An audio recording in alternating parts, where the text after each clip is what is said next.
Yo les Nazuma, c'est Alexandre, j'espère que vous allez bien les gars. Dans cette vidéo les amis, on va parler ensemble et faire la review analyse des épisodes 2 à 4 de Inazuma Eleven Go. J'avance tranquillement dans l'aventure, je prends mon pied, je découvre en tout cas l'univers d'Inazuma Eleven Go. J'ai pas voulu aller plus loin qu'à partir du 5ème épisode, parce que je sais qu'à partir du 5 et un petit peu après, il y a le premier match du coup d'Eremon ou du moins de JP et de Arion dans l'équipe de Raymond. Donc forcément je préférais faire une review analyse qui parlera de ce match et des éléments qui ira un peu après jusqu'à l'épisode 10 pour pas simplement perturber cette analyse là. On a un début dans Inazuma Eleven Go les amis que je trouve un peu exagéré, qui va pas forcément au bout des choses. On a quand même une équipe de Raymond qui de base est devenue une institution, qui est quand même devenue une place forte, une équipe puissante qui en tout cas impose sa patte technique, physique, tactique et qui impose son beau football et son envie de jouer au football à travers le Japon, à travers le monde et surtout à travers le football frontière qui remporte du coup des titres maintenant quasiment toutes les saisons. On a une institution de Raymond les amis qui va être perturbée par le 5ème secteur qui est donc une entreprise ou du moins une organisation maléfique qui vise à mettre la main sur le football, à dominer la politique, le sport et tout ça.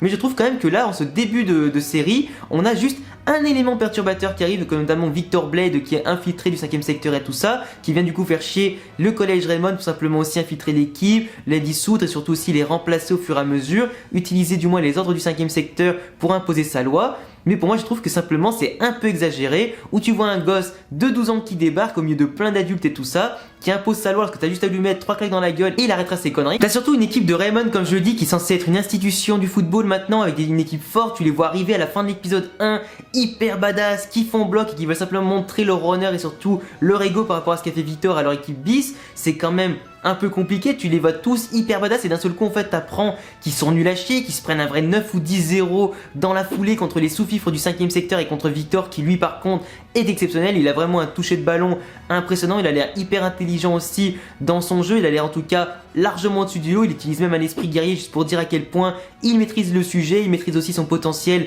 et il est très très bon. Ah mais franchement moi ça m'a déçu quand tu vois toute l'équipe de Raymond qui se fait balayer par simplement un mec ou deux, ils arrivent pas à toucher le ballon mais quand les sous-fifres en tout cas à côté font des passes, font des tactiques et tout ça. Au catch t'as Samguk par exemple qui se prend des buts même sur des frappes anodines, il ose dire qu'il a une faute de concentration, il se prend des buts à chaque fois. À côté t'as forcément tous les défenseurs qui paraissent intéressants, se laissent passer facilement sans utiliser la moindre technique. Même Ricardo à la fin finit par perdre patience, il sait pas du tout quoi faire, même lui avec le ballon il finit par le perdre et pas forcément être très puissant. Du coup t'as plein de mecs qui commencent aussi à perdre leur motivation, à quitter le terrain, les laisser tomber. Moi je vous le dis les amis, moi j'ai un mec dans mon équipe qui lâche l'affaire juste parce que tu perds de 1 but ou 2 ou même carrément de 5-6 buts, ce mec s'en va du terrain, il ne revient plus jamais. Ah mais que ce soit un coéquipier, tes potes, ta famille, si quelqu'un dans la vie les amis te laisse tomber juste parce qu'il y a eu un petit moment de mauvais passage etc. Franchement les amis ne les laissez jamais revenir aussi facilement, ils sont partis définitivement, tu les laisses, ils te laissent dans la merde, et ben cassez-vous. Ouais c'était carrément une leçon de vie made in Alexandre grâce à Inazuma Eleven Go. On apprend tous les jours. Alors franchement les amis ne vous entourez jamais de gens lâches comme ça qui lâchent l'affaire juste parce qu'ils se font humilier un petit moment, laisse-les partir mais dans ce cas ils reviennent plus jamais. Entoure-toi simplement que de mecs qui veulent jouer, qui ont aussi de l'envie de faire la même chose que toi, qui veulent simplement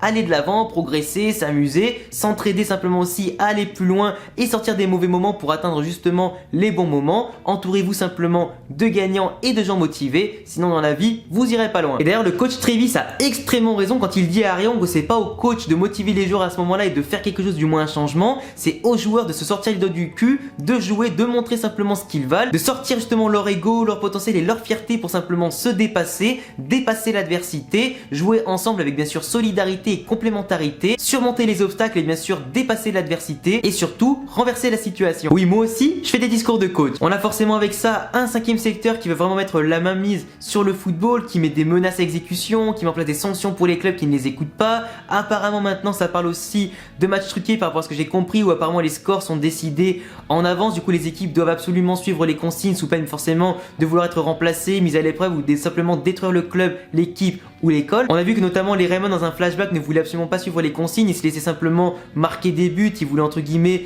être contre le 5ème secteur, montrer leur volonté d'être contre le système. Malheureusement les équipes en face ne sont pas solidaires, elles se chient largement dessus, préfèrent écouter les consignes que d'être dissoutes. Du coup forcément on sent clairement que dans l'univers d'Inazuma Eleven Go, même au sein du collège Raymond quand même qui institutionnellement aime le football et diffuse le football et qui a partagé sa passion de base à toutes les écoles du pays, qui du coup fait aussi sa renommée au passage vu que ça attire tous les ans beaucoup de joueurs pour intégrer l'équipe. Et ben maintenant on voit que même les joueurs de Raymond ne veulent plus jouer au football, qui sont dégoûtés de tout ça, du business qui est autour du football, des manigances et la corruption autour de ça. Même les mecs comme Ricardo aujourd'hui préfèrent simplement gagner salement que de gagner gagner avec l'envie de jouer au football, ils veulent simplement gagner avant de se faire plaisir, et ça les amis, c'est pas normal. D'ailleurs j'attends encore les explications à propos du style d'Axel et aussi pourquoi il est chez le 5ème secteur, j'attends en tout cas d'avoir tous les éléments de réponse avant de l'insulter en face. On ressent aussi dès le début de la saison l'impact de Arion Sherwin sur tous ses coéquipiers, on sent vraiment que à l'instar de Mark Evans, sa passion pour le football, son envie en tout cas aussi de jouer au football, sa manière qu'il a aussi de personnifier le football comme si c'était une personne qui avait des sentiments, qui ressentait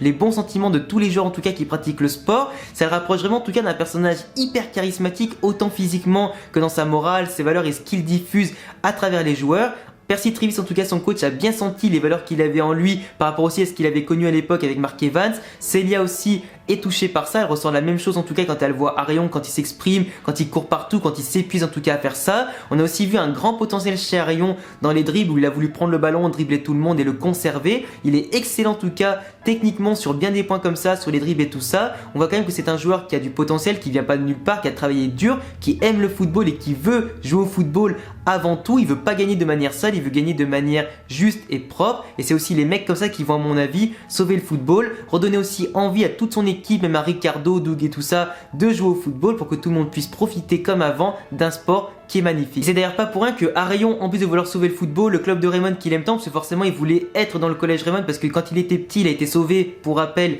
par Axel Blaze, et du coup un ballon avec le symbole de Raymond dessus. À partir de là il a eu le déclic, il a eu envie justement de rejoindre le collège Raymond pour aller dans l'équipe de son héros, forcément Axel Blaze, qu'il a connu très rapidement. Il a envie de faire mieux que les autres, il a envie surtout aussi de porter le maillot de Raymond, porter les couleurs, être digne de ce maillot qui l'a sauvé et forcément aussi qui l'a fait rêver. Et c'est d'ailleurs pas pour rien que c'est lui qui a justement éveillé l'esprit combatif de Ricardo, qui s'est énervé, qui a voulu se battre pour ses amis et pour son club, éviter que ses amis souffrent. C'est pas pour rien que c'est Arion qui l'a aidé à développer son esprit guerrier, à progresser et franchir un cap qui est quand même énorme. Parce que les joueurs qui n'ont pas d'esprit guerrier à mon avis dans ce monde là, c'est comme ceux qui n'ont pas de technique, ils seront très rapidement à la traîne. Du coup si t'as les techniques et l'esprit guerrier, ça veut dire que t'es un joueur confirmé ou du moins à très haut potentiel qui pourra faire mal à ses adversaires. Du coup la petite confrontation d'esprit guerrier entre Victor et aussi celui de Ricardo était quand même assez impressionnante, ils sont quand même assez bien faits. J'ai très hâte vraiment de voir des matchs complets avec beaucoup d'esprit guerrier qui vont se confronter, les techniques et tout ça, ça va vraiment être spectaculaire et j'ai vraiment envie de voir ça de mes propres yeux. On a d'ailleurs Arion après ça, forcément après que l'équipe de Raymond a pris une déculottée, que finalement le 5ème secteur a vu avec l'esprit de Ricardo qu'ils ont finalement détecté des joueurs intéressants, de bonne valeur et tout ça, qu'ils allaient les laisser tranquilles. Ils ont d'ailleurs du coup intégré Victor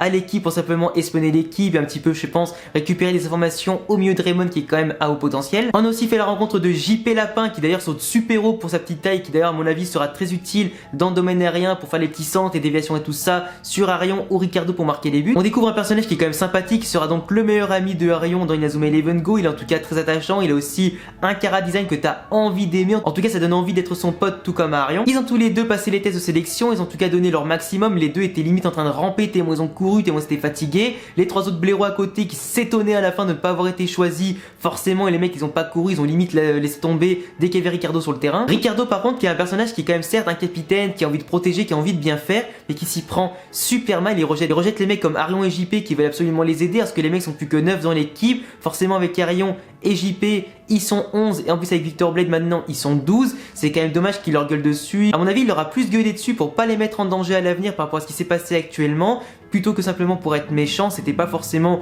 volontaire de sa part. Il veut bien faire, il veut sauver tout le monde, il veut en tout cas éviter que ses potes aient mal, il veut sauver le football de Raymond, mais malheureusement pour moi, je le répète, il s'y prend mal. Mais pour moi c'est pour l'instant un capitaine un petit peu en manque d'expérience qui mérite pourquoi pas d'être giflé un bon coup et simplement d'être remis en place par le coach et les autres joueurs pour simplement passer un cap et garder la tête froide. Il y a Doug aussi par exemple qui a une tête à claque que je supporte pas dès les premiers épisodes. Le mec il est vraiment hautain, il s'en bat les couilles du football, il veut juste mettre le football sur son CV pour avoir une meilleure école, un meilleur boulot, une vie un peu plus peinard comme d'habitude. Donc ce mec là on voit en tout cas qu'il a rouspété quand Arion l'a remplacé, tu sens que le mec en tout cas il se sent plus pissé, qu'il a l'air d'avoir du potentiel et d'être intéressant, mais forcément ça l'a touché un peu dans son ego le fait d'avoir perdu 9 ou 10-0, qu'en plus il se fait remplacer par un nouveau. C'est compliqué pour lui en tout cas à gérer mentalement. Certes il fait le mec qui s'en tape un rein, mais je pense très clairement que ce mec là va pourquoi pas quitter l'équipe ou simplement en avoir à le cul, tellement il a une personnalité qui ne va pas du tout avec l'équipe et l'esprit de Raymond. Par contre le petit Arion tranquille, hein, le mec il a déjà son petit fan club attitré entre la petite Sky et la petite Jade qui le suivent partout, qui l'encouragent machin.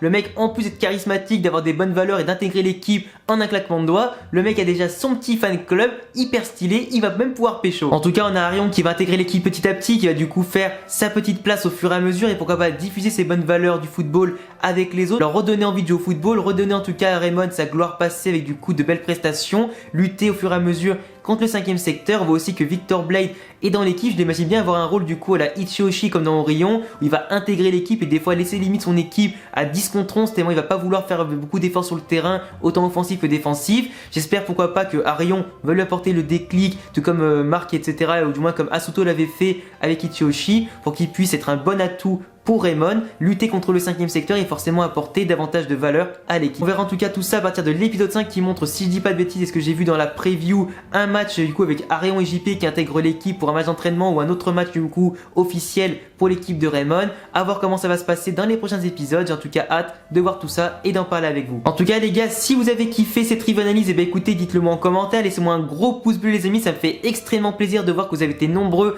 à soutenir la dernière. J'espère que vous serez aussi nombreux, voire beaucoup plus, à soutenir aussi cette deuxième review en la partageant, en la likant et en la commentant. Bien sûr, abonnez-vous et cochez la cloche si vous aimez Inazuma Eleven en général, les jeux vidéo, l'animé et tout ce que je propose en général sur la licence sur la chaîne, les mangas animés et jeux vidéo. T'as aussi mon Insta et mon Twitter dans la description. Et à bientôt les gars pour une prochaine vidéo. Ciao.